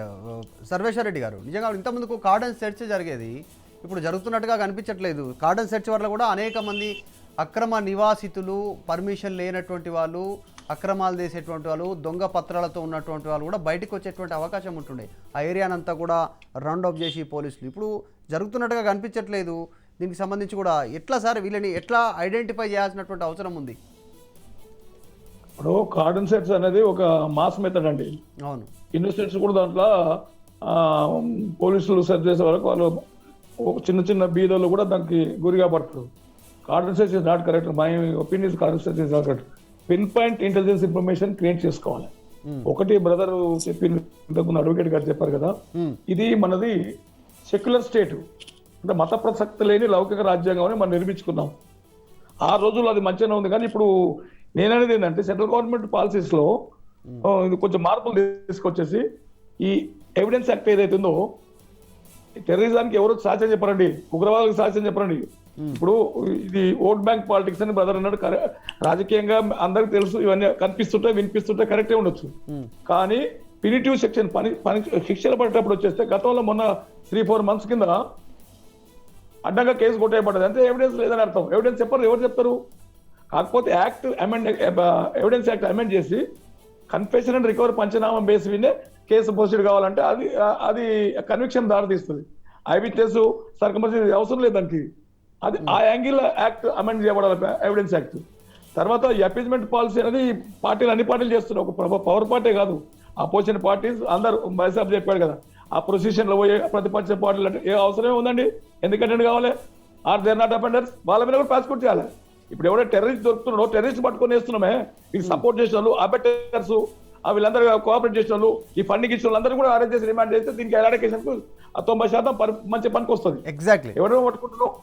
ఇప్పుడు ఎవరు పోతారండి టెర్రరిజం, ఉగ్రవాదాలు? బీదలు, నిరుపేదలు, అన్ఎంప్లాయీస్, లైఫ్ ఫ్రస్ట్రేషన్ వాళ్ళు పోతారు. ఎవరు పడతారు? టెర్రరిజం పోరు. వాళ్ళని ఐడెంటిఫై చేసి క్యాచ్ చేస్తారు. ఇక్కడ ప్రివెంట్ చేయాల్సిన బాధ్యత పోలీసు ఉంటుంది. పోలీసులకు ఇంటెలిజెన్స్ విభాగం, ఇంకోటి పోలీసు వ్యవస్థ అనేది టోటల్ అటానమస్ ఉంటుంది. ఇది కొంచెం పాజిబుల్ అయితే అండి, వాళ్ళు చెప్పినంత కరెక్ట్ అని ఒప్పుకుంటున్నాం. అటానమస్ కావాలి మా డిపార్ట్మెంట్ కు, స్వతంత్ర ప్రతిపత్తి ఉంటే వాళ్ళు ఎవరి కింద పనిచేయనటువంటి ఒక ధైర్యం ఉంటుంది. ఇప్పుడు చిన్న ఆఫీసర్లు, ఇప్పుడు కృష్ణప్రసాద్ గారు చనిపోయిన తర్వాత ఏం జరిగింది? పినిటివ్ అంత స్టాండర్డ్ లేకపోయింది. రకరకాల కేసులు చూస్తే కూడా ఎవిడెన్స్ యాక్ట్ టెర్రరిస్ట్ యాక్ట్స్ ఉన్నాయి. ఈ ఫర్దర్ ఎవిడెన్స్ అనేది కొరాబరేటివ్ ఎవిడెన్స్ తో డిపెండ్ కాకుండా ఓన్లీ కన్ఫెషన్ పర్చేస్ వినా కన్విక్షన్ అయ్యే స్టేజ్కి మన గవర్నమెంట్ కాన్స్టిట్యూషన్ అమెండ్మెంట్ తీసుకొచ్చేసి చేస్తే శిక్షలు పడతాయి. ఇప్పుడు రోహింగ్యాలు వచ్చిండ్రు, పోతున్నారు, పోతున్నారు, అందరూ జరుగుతుంది, ప్రొటెక్షన్ ఇస్తున్నారు. ఇదల్లా గవర్నమెంట్ యొక్క అండర్స్టాండింగ్ లేదు. మన ఫారిన్ పాలసీ కూడా మనం చేంజ్ చేసుకోవాలి. వాళ్ళు వచ్చి అడ్డాలు పెడితే మళ్ళీ వాళ్ళ కంట్రీలో పోయి మనం సహకారం చేస్తున్నాం. మొన్న అన్ని పంపిస్తుంది పక్కన పాకిస్తాన్కు. అది కూడా అవసరం, ఏం అవసరం ఉంది? అటువంటివి కూడా మన గవర్నమెంట్ ఫారిన్ పాలసీ కూడా చేంజ్. హ్యుమానిటీ ఉండొచ్చు. ఇక్కడ మానవత్వం సంపుకొని వచ్చి ఇండియాలో వచ్చి బ్లాస్టింగ్ పాల్పడి మన అమాయక ప్రజలకు చావులకు కారణమవుతున్న వారికి మనం సాయం చేయాల్సిన అవసరం లేదు. స్ట్రిక్ట్ ఫర్మ్ అంటే ఫర్మ్ ఉండాలి. ఈ ట్రైనింగ్స్ ఇవనేది ఐబీ చాలా పర్ఫెక్ట్ గా పనిచేయాలి, ఇంటరప్ట్ చేయాలి, ఈ ఖాతాలను ఇంటరప్ట్ చేయాలి, ఫండింగ్ ఇంటరప్ట్ చేయాలి, చేసి లోకల్ యూనిట్కు ఇన్ఫర్మేషన్ ఇస్తే ఆటోమేటిక్గా పోలీసు ఎరాడికేట్ చేస్తారు. అన్నిటికి మించి ఆ పొలిటికల్ సిస్టమ్ కూడా అపీజ్మెంట్ పాలసీ అనేది ఉండకూడదండి, అస్సలు ఉండకూడదు. అది దానివల్ల వీళ్ళందరూ వక్తలందరూ కూడా only the stress on appeasement policy. ఏం అవసరం ఉందండి అపీజ్మెంట్ పాలసీ అవసరం ఉంది? ఓట్ బ్యాంక్ పాలిటిక్స్ ఉన్నప్పుడు నువ్వు correct policies, government policy correct ఉంటే ఆటోమేటిక్ ఓటేస్తారు. మీరు ఎత్తుకోవడం కింద చెప్పాల్సిన అవసరం లేదు. అటువంటి appeasement policies government any governments కూడా దూరంగా ఉంటాయి. ఇటువంటి దానికి ఉంటుంది అనేది నా పర్సనల్ వ్యక్తిగత అభిప్రాయం అండి. ఎస్ సార్, కరుణాసాగర్ గారు కూడా అదే చెప్పాడు. అపీజ్మెంట్ పాలిటిక్స్ వల్లనే జరుగుతూ ఉన్నాయి. ఒక వర్గాన్ని సంతృప్తి చెందించడానికి, ఒక వర్గం ఓట్లన్నీ తమకే గంపగుత్తగా పడాలి అనేటువంటిది. ముఖ్యంగా అధికారంలో ఉన్నటువంటి పార్టీలు కావచ్చు, అధికారంలోకి రావాలనుకుంటున్నటువంటి పార్టీలు కావచ్చు, అధికారంలో వచ్చేటువంటి పార్టీలకు సపోర్ట్ చేసేటువంటి పార్టీలు చేసినటువంటి కుట్ర వల్ల సామాన్య జనం, దేశం ఈరోజు నష్టపోయేటువంటి పరిస్థితి ఉంది. ముఖ్యంగా టెర్రరిజం పెరుగుతూ పోతూ ఉన్నటువంటి పరిస్థితి, ఉగ్రవాద ఆలోచనలు, ఉగ్రవాద భావజాలాన్ని పెంచేటువంటి కార్యక్రమంలో భాగంగా కూడా ఇవన్నీ జరుగుతూ ఉన్నాయి. మొదటి నుంచి ఒక ఆరోపణ ఉంది సార్, మదర్సాలకు సంబంధించి కూడా మొదటి నుంచి కూడా ఉంది. మదర్సాలలో అసలు ఎడ్యుకేషన్, మౌలిక వసతులు, నెక్స్ట్ జనరేషన్ ఎట్లా డెవలప్ కావాలి, నెక్స్ట్ టెక్నాలజీ అంటే వాటిని కాకుండా ఒక రకమైనటువంటి మతవాదాన్ని పెంచే ప్రయత్నం జరుగుతూ ఉందనేటువంటి దాని మీద కూడా దృష్టి పెట్టాల్సినటువంటి అవసరం ఉందంటారా? ఎట్లా మీరేం చెప్తారు? ప్రతి ఉగ్రవాదం మతానికి సంబంధించినటువంటి, వితౌట్ మతం religion there is no terrorism. International కానీ, నేషనల్ కానీ, లోకల్ కానీ, డెరివేటివ్స్. ఉగ్రవాదం అనేది పదంలో ఉంది. ఉగ్ర రూపం దాల్స్తుంది, టెర్రరైజ్ చేస్తుంది. మనుషులు అంటే కేర్ లెక్క ఉండదు, ప్రాణాలు అంటే లెక్క ఉండదు. వాళ్ళని పెంచి పోషించి పుట్టించడం మీద యాక్షన్ స్ట్రాంగ్ ఉండాలి అంటుండే. వాళ్ళని వదిలిపెట్టి కింద ఎంతమంది చేసినా ఏంటి రాదండి. ఇప్పుడు ఓల్డ్ సిటీలో వచ్చి స్లీపర్ సెల్ ఉంటారు. స్లీపర్ సెల్ ఎవరు పోషిస్తున్నారు? వాళ్ళ మీద యాక్షన్ ఉండాలి. వాళ్ళ మీద యాక్షన్ లేకుండా వాళ్ళు ఎవరైనా 4-5 మంది పట్టుకొస్తే ఇన్నోసెంట్ ఉంటాడు, మంచోడు, చెడు అందరూ ఉంటారు, ఉండడానికి కాదు. వాళ్ళతో పాటు ఎవరు దీనికి ప్రోత్సహిస్తున్నారు, ఎవరు ఫండింగ్ ఇస్తున్నారు, వాళ్ళ మీద కూడా యాక్షన్ ఉండాలనే కాన్సెప్ట్ లో నేను ఆలోచిస్తున్నాను. Yes, okay. శ్రీరామ్ గారు, దుర్గా శ్రీరామ్ గారు, మీరేం చెప్తారు సార్? ఫైనల్గా ఒక కంక్లూడ్ చేయండి. జరుగుతున్నటువంటి ఇన్సిడెంట్ మనం చూస్తూనే ఉన్నాం. పోలీసు అధికారులు చెప్తా ఉన్నారు, హైకోర్టు అడ్వకేట్లు చెప్తా ఉన్నటువంటి పరిస్థితి, సమాజంలో జరుగుతున్నటువంటి ఇన్సిడెంట్కి సంబంధించి ముఖ్యంగా పొలిటికల్ పార్టీకి సంబంధించినటువంటి నిర్లక్ష్యం చాలా స్పష్టంగా కనిపిస్తుంది. అది ఏ పార్టీ అయినా కావచ్చు. మనం నాట్ ఓన్లీ పాయింట్అవుట్, ఒక పార్టీని పాయింట్అవుట్ చేయట్లేదు, కానీ ఒక వర్గాన్ని సంతుష్టీకరణ చేయడానికి, వారిని సంతోషపెట్టడానికి, వారి ఓట్లు చేజిక్కించుకోవడానికి, ముఖ్యంగా ముస్లిం వర్గం ఓట్ల కోసం ఈ పార్టీలు చేస్తూ ఉన్నటువంటి ఇట్లాంటి చీప్ పాలిటిక్స్ వల్ల దేశం ఎంత నష్టపోతుంది అనేటువంటిది ప్రజలు గుర్తించాలి. దీనికోసం ఎలాంటి మార్పు రావాలి?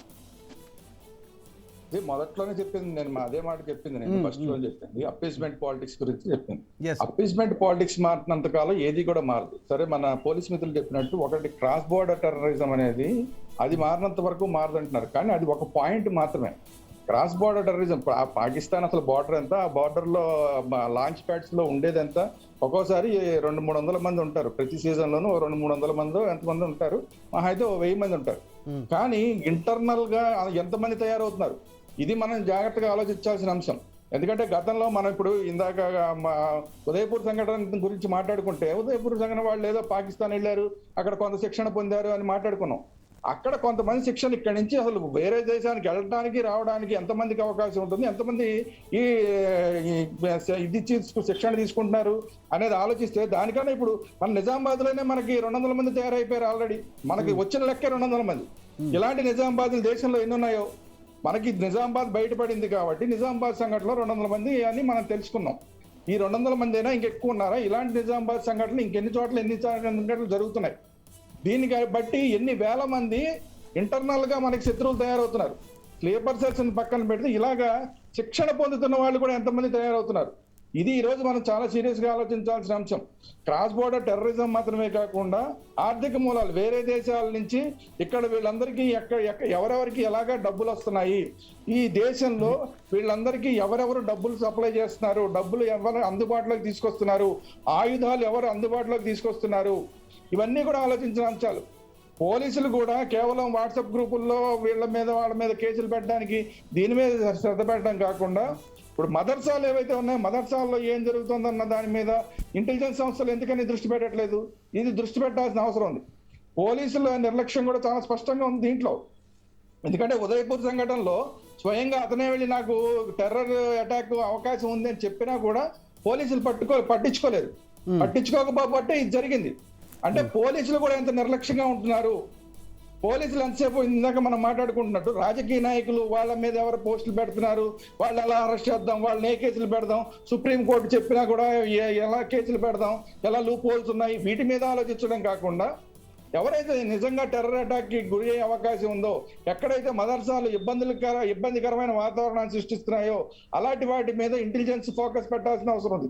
అసలు మన ఓల్డ్ సిటీ మీద అయితే పూర్తి స్థాయిలో అసలు తెలంగాణ పోలీసులందరూ కూడా ఒక నెల రోజులు కనుక పూర్తి స్థాయిలో దాని మీద దృష్టి పెడితే అనేక భయంకరమైన నిజాలు వచ్చే అవకాశం ఉంది.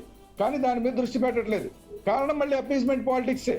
అందువల్ల ఎవరైతే రాజకీయ నాయకులు సపోర్ట్ చేస్తారో వీళ్ళు మారాలి, ఎవరైతే వెనకాల నుంచి ఇలాంటి వాళ్ళకి ఆర్థికంగా సపోర్ట్ చేస్తారో వాళ్ళని అరికట్టాలి, ఎవరైతే వీళ్ళకి ఏదైనా అప్పుడు అంటే మనకి గన్స్ కానీ ఇతరత్ర ఏవైతే సప్లై చేసే వాళ్ళు ఉన్నారో అలాంటి వాళ్ళని మనం గుర్తించాల్సిన అవసరం ఉంది. ఎవరైతే వీళ్ళ మైండ్ సెట్ ని మారుస్తున్నారో టీచర్స్ కానీ మిగతా వాళ్ళు కానీ వాళ్ళని పట్టుకోవాల్సిన అవసరం ఉంది. ఇలా శిక్షణ ఇస్తున్న వాళ్ళు ఎవరు ఉన్నారు వీళ్ళు అంటే అనేకమైన పార్శ్వాలు ఉన్నాయి. ఒక టెర్రరిస్ట్ కానీ ఒక తీవ్రవాది కానీ తయారవుతున్నాడు, లేదంటే ఒక దేశద్రోహి తయారవుతున్నాడంటే ఆ ఒక్క వ్యక్తి కాదు, ఆ ఒక్క వ్యక్తి చుట్టూతో 100 మంది ఉన్నారు. ఆ 100 మంది ఈ ఒక్కడిని తయారు చేస్తున్నారు. మనం ఈ ఒక్కడిని పట్టుకుని వీడిని ఏదో అరెస్ట్ చేసాం, తర్వాత బెయిల్ మీద వచ్చేసాడు, ఇవన్నీ జరుగుతున్నాయి. ఈ ఒక్కడి కన్నా కూడా చుట్టూతో ఉన్న 100 మంది మనకి ఇంపార్టెంట్. ఈ 100 మందిని పట్టుకోగలిగితే ఈ ఒక్కడు ఎప్పటికీ తయారవడు.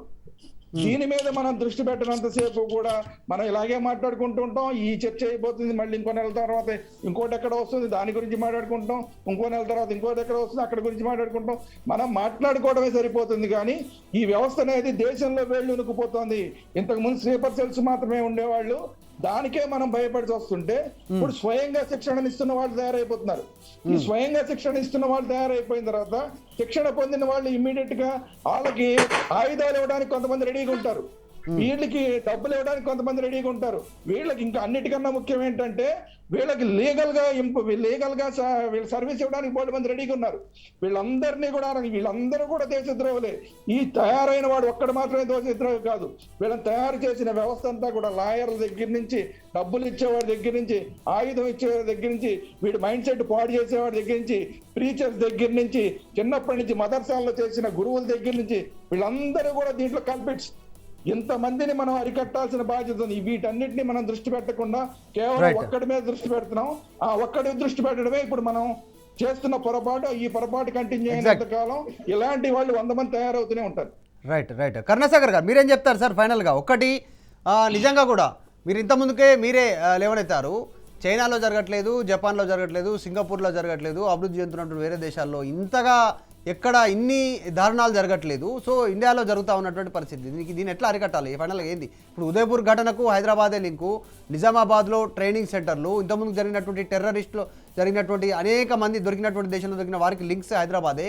ఇక్కడ బాంబ్ బ్లాస్టులు జరగడానికి కారణం వాళ్ళే, ఒక వర్గానికి సంబంధించిన వాళ్ళే. ఇక్కడే సిమ్ కార్డులు, ఇక్కడే ఆధార్ కార్డులు, ఇక్కడే పాన్ కార్డు, ఇక్కడే అన్ని రకాలుగా ప్రూఫ్స్ వారికి ఇక్కడ అందుతూ ఉన్నటువంటి పరిస్థితి. ఒక విషయం అండి, టెర్రరిజానికి మతానికి సంబంధం లేదనడం అనేది మూర్ఖత్వం. Yes sir. కేవలం నా మతాన్ని నమ్మలేదు, నా దేవుని నమ్మలేదు, నా దేవుడు తప్ప ఇంకో దేవుడే కాదు, నా దేవుని నమ్మని వాడు ఈ భూమి మీద బతికే అధికారం లేదు అనే ఒక మత ఛాందసవాదాన్ని మనసులో నింపుకొని ఆ మత ఛాందసవాదం మీద భారతదేశంలో మైనారిటీలకు రక్షణ లేదు, భారతదేశంలో మైనారిటీలను వివిధ రకంగా హింసకు గురిస్తున్నారు, అది ఇది అని చెప్పేసి వాళ్ళలో విషాన్ని నింపి పంపిస్తున్నారు. తయారవుతున్నది మా చిన్నప్పటి నుంచి ఏదైతే మైండ్లో మనం ఏ రకమైనటువంటి ట్రైనింగ్ ఇస్తామో ఆ రకమైనటువంటి మనస్తత్వమే తయారవుతుంది. అది మొదటగా మదర్సాల్లో ఉన్నది. మీరు అన్నట్టు చైనాలో ఎక్కడ మదర్సాలు లేవు, జపాన్లో మదర్సాలు ఉండవు, ఇజ్రాయిల్లో మదర్సాలు. రెండవది పొలిటికల్ పార్టీస్, అపీజ్మెంట్ పాలిటిక్స్ పేరు మీద పొలిటికల్ పార్టీస్ చూసి చూడనట్టు ఇటువంటి యాక్టివిటీస్ ఇగ్నోర్ చేయడం, మదర్సాల్లో చేసినటువంటి ఎడ్యుకేషన్ కంట్రోల్ పోవడం, ఈ రకంగా జరుగుతున్నటువంటి ట్రైనింగ్ ఇంటెలిజెన్స్ రిపోర్ట్స్ ఉన్నప్పటికీ కేవలం పొలిటికల్ ఒత్తిళ్ల వల్ల వాటిని ఇగ్నోర్ చేస్తూ కేవలం పాలిటిక్స్ కోసమే దాన్ని ఇగ్నోర్ చేస్తూ రావడం రెండవది. మూడవది, అసలు కేవలం హైదరాబాద్లోనే ఎందుకు జరుగుతున్నాయి, హైదరాబాద్కే ఎందుకు సంబంధాలు కలుస్తున్నాయి, హైదరాబాద్లోనే ఎక్కడ జరిగినా ఇక్కడ ఎందుకు ఉంటున్నాయి అనే క్వశ్చన్ పోలీస్ వాళ్ళకు తెలుసు, అందరూ పోలీస్ వాళ్ళకి తెలుసు, ప్రభుత్వానికి తెలుసు.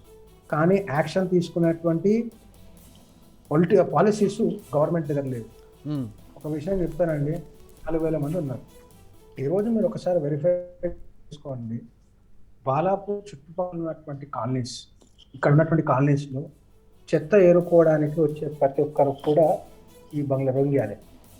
మీకు ఫంక్షన్ హాల్లో ఈ ఆర్ట్ జాబ్ ఏవైతే ఉంటాయో అవి చేసేవారు రోహింగ్యా. వీళ్ళందరూ పెనిట్రేట్ అయిపోయారు సమాజంలో.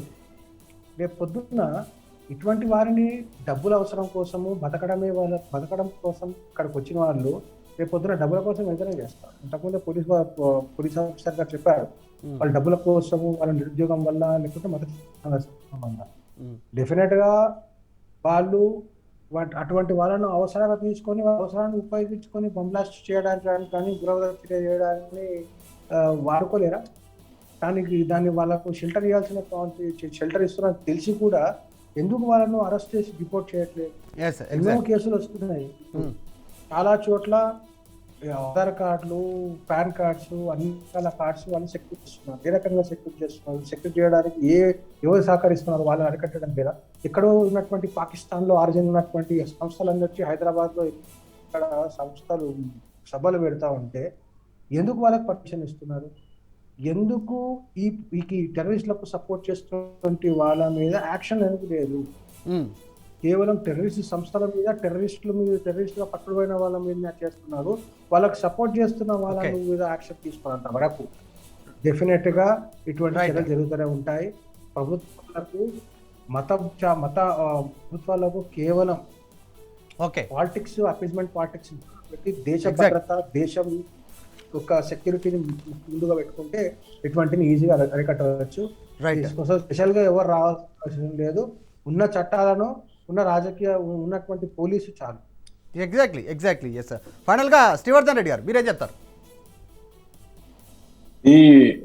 అంటే ఇప్పుడు జరుగుతున్నటువంటి సంఘటనలు, ఈ రోజు ఉదయపూర్ లో జరిగిన సంఘటనలు కావచ్చు, లేకపోతే మహారాష్ట్రలో అమరావతిలో జరిగినటువంటి సంఘటనలు కావచ్చు, ఈరోజు గౌస్ అహ్మద్, రియాజులు అంటే ఏ స్థాయికి ఈ దేశంలో వచ్చారు అంటే ఐసీసీ ఉగ్రవాదులు ఏది ఒక భయోందనలను సృష్టించేటటువంటి కార్యక్రమాన్ని చేశాయో అలాంటివి ఈరోజు దేశంలో చెయ్యాలి అనేటటువంటి ఒక బలమైనటువంటి, ఇది ఒక ప్రారంభమైనటువంటి చర్యగానే మనం చూడాలి.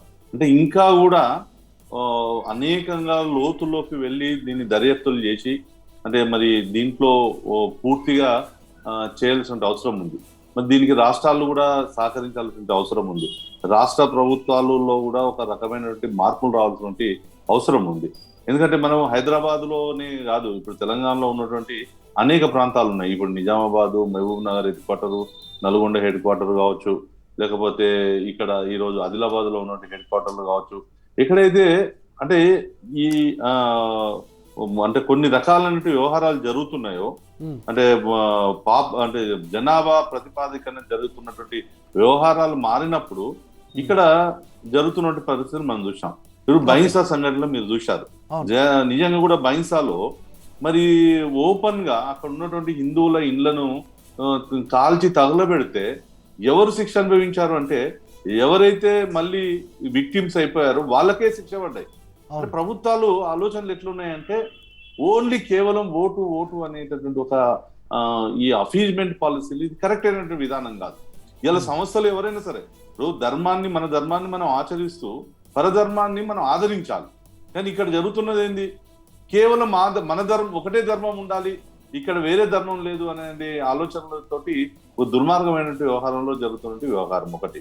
మనకు తెలుసు ఇది ఏదైనా కూడా ఈరోజు భారతదేశం అనేది ఇలా అందరి కూడా ఇది ఒక 1000 సంవత్సరాల చరిత్ర ఉన్నట్టు ఒక దేశం. ఇక్కడ హిందుత్వం అనే ఆధారంతో పుట్టినట్టు దేశం. ఇలా అనేక దేశాలు మతం ఆధారంగా ఇవాళ దేశం స్వాతంత్రం వచ్చినాకనే మతం ఆధారంగా పాకిస్తాన్ గా ఇవాళ ఉన్నట్టు బంగ్లాదేశ్ ఈ దేశం నుంచి విడిపోయింది. అంతకన్నా ముందు ఆఫ్ఘనిస్తాన్ విడిపోయింది.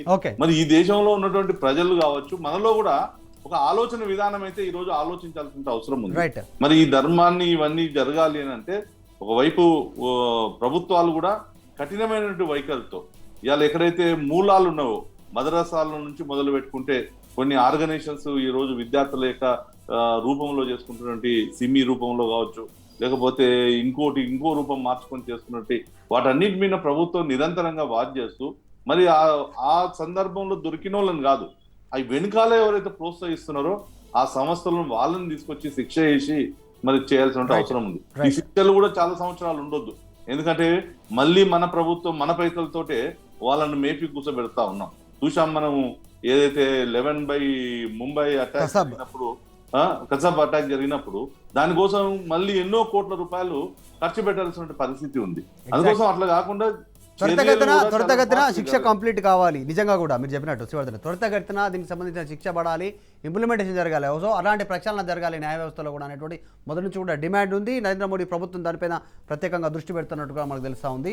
ఎస్, ఇది ఈరోజుకు సంబంధించి నిజంగా కూడా టెర్రర్ లింక్ దేశవ్యాప్తంగా ఏ చిన్న ఇన్సిడెంట్ జరిగినా టెర్రర్ లింక్ హైదరాబాద్తో ఉన్నటువంటి ఇన్సిడెంట్ మనం అనేక సందర్భాలు చూసాం. థ్యాంక్ యూ సో మచ్ అండి సర్వేశ్వరరెడ్డి గారు, మాజీ పోలీసు అధికారి, అలాగే తురగా శ్రీరామ్ గారు విశ్లేషకులు, శ్రీవర్ధన్ రెడ్డి గారు బీజేపీ నాయకులు, కరుణాసాగర్ గారు high court advocate. Thank you so much మీరు అభిప్రాయం చెప్పినందుకు. దీనిపైన విశ్లేషణలో మీరు డీటెయిల్గా ఈ సమస్యను నిర్మూలించడానికి చెప్పినటువంటి సలహాలు సూచనలు ప్రభుత్వం దృష్టికి తీసుకెళ్లే ప్రయత్నంలో బాగా చెప్పినటువంటి అంశాలు నిజంగా కూడా చాలా బాగున్నాయి. Thank you so much. ఇక మనము చూసాము ఉదయపూర్ ఇన్సిడెంటు, నిజామాబాద్లో దొరుకుతున్నటువంటి లింక్స్, విచారణలో పోలీసు అధికారుల్లో బయటపడుతున్నటువంటి నిజాలు, దాంతోపాటు పిఎఫ్ఐ ఇన్వాల్వ్మెంట్ దేశవ్యాప్తంగా కూడా. మొన్న కర్ణాటకలో బుర్కాకు సంబంధించినటువంటి ఇన్సిడెంట్ తెరపైకి రావడానికి ప్రధాన కారణం PFI, popular front of India చేసినటువంటి చర్యలు. దీంట్లో కూడా ఎన్ఐఏ సంబంధించినటువంటి దర్యాప్తులో కూడా హైదరాబాద్ వేదికగా దొరుకుతున్నట్టు దావతే ఇస్లామిక్ సంబంధించినటువంటిది తావీద్ సెంటర్ మత ఛాందసవాదాన్ని పెంపొందించేలాంటి కార్యక్రమాలలో ఎన్ఐఏలో దొరుకుతూ ఉన్నాయి. ఇక పిఎఫ్ఐకి సంబంధించి నిజామాబాద్లో పిఎఫ్ఐ దీని వెనకాల ఉంది, 200 మందికి ట్రైనింగ్ ఇచ్చినటువంటి దాంట్లో పాపులర్ ఫ్రంట్ ఆఫ్ ఇండియా అనేటువంటిది కూడా పోలీసులు గుర్తించారు. ఇట్లాంటి వాటిపైన రాజకీయ పార్టీలు అప్రమత్తంగా ఉండాలి, ఓటు రాజకీయాలను పక్కన పెట్టి ఇట్లాంటి వాటిని ప్రోత్సహించొద్దు అనేటువంటి ఒక ప్రధాన డిమాండ్ ఉంది. మరిన్ని అప్డేట్స్ కోసం చూస్తూనే ఉండండి. నేను మధు మల్కేడ్కర్, సైనింగ్ ఆఫ్.